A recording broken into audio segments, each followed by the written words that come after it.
افضل وقت لتخزين المانجا النهارده هقولك في الفيديو ازاي تخزني المانجا تفضل معاكي من السنه للسنه محتفظه بنفس اللون بتاعها وطعمها الفريش، وهقولك كمان ازاي تختاري نوع المانجا اللي بتنفع للتخزين. وكمان داخلين على رمضان، كل سنه وحضراتكم طيبين. رمضان يعني لازم صينيه كنافه بالمانجا وكمان كوبايتين عصير كده على الفطار. حطي لايك للفيديو واعملي شير وصلي على الرسول في الكومنتات، ويلا بينا نبدا الفيديو بتاعنا. اول حاجه عشان افرز المانجا لازم اجيب المانجا الزبده الاسماعيلاوي، تكون حجمها كبير عشان الحجم الكبير في المانجايه بيبقى فيه لحم كتير، وما تكونش ناشفه قوي عشان الناشفه قوي ديت ما بتبقاش مستويه من جوه. هغسلها غسله كويسه، وانا هستخدم المقشره بتاعتي، ممكن تستخدمي السكينه بس تكون حاميه كويس، حاميه شويه. انا هنا هستخدم المقشره عشان المقشره ما بتخليش القش يطلع فيه لحمه كتير من المانجا.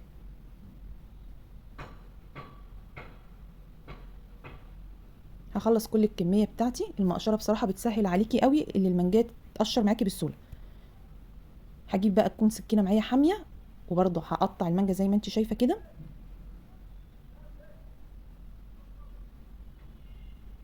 العظمه دي ما ترميهاش، كملي الفيديو شوفي هنعمل فيها ايه.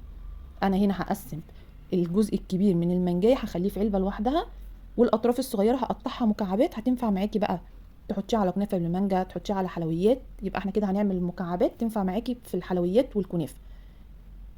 انا هنا استخدمت العلب بتحافظ معايا ان المانجا ما تبقاش كلها فوق بعضها في الفريزر وتتهرس. ممكن تستخدمي اكياس عادي. انا كده خلصت كل كميه المانجا بتاعتي وقسمتها في العلب زي ما انا عايزه. هجيب بقى العظمه بتاعه المانجا مش هرميها، هجيب المبشره واحاول ان انا ابشرها، وبصراحه الطريقه دي ما ريحتنيش وما انجزتش معايا وما نضفتليش العظميه زي ما انا عايزه، فهستغنى عنها. وهجيب بقى سكينه حاميه وهبدا ان انا انضف العظمه بتاعه المانجا. بتنزل كميه حلوه قوي، والكميه اللي بتنزليها دي ممكن تعبيها في كيس وتعمليها عصير.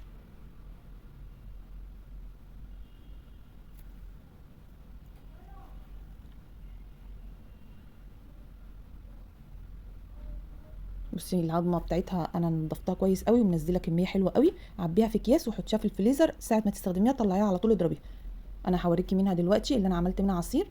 حطيتها في الخلاط وحطيت عليها شويه ميه وكم معلقه سكر، وضربتهم كويس قوي في الخلاط، عملت منهم كوبايتين عصير. كده احنا استخدمنا المانجا في كذا حاجه، قطعناها مكعبات للكنافه والحلويات، وقسمناها في علب تضربيها عصير تستخدميها في اي حاجه، وعملنا كمان من العظمه بتاعتها نضفناها وعملنا منها عصير.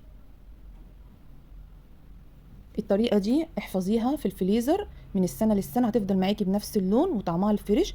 طبعا رمضان ما يحلاش من غير صينيه الكنافه بالمانجا وكوبايه عصير المانجا. انت كمان قومي تشجعي وهاتيلك شويه مانجا فرزيهم. المانجا عماله تغلى، اكتبي لي في الكومنتات المانجا عندك بكام في منطقتك. ولو عجبك الفيديو تنسينيش في اللايك والشير، وصلي على الرسول في الكومنتات، وربنا يحسن ما بين ايديكم.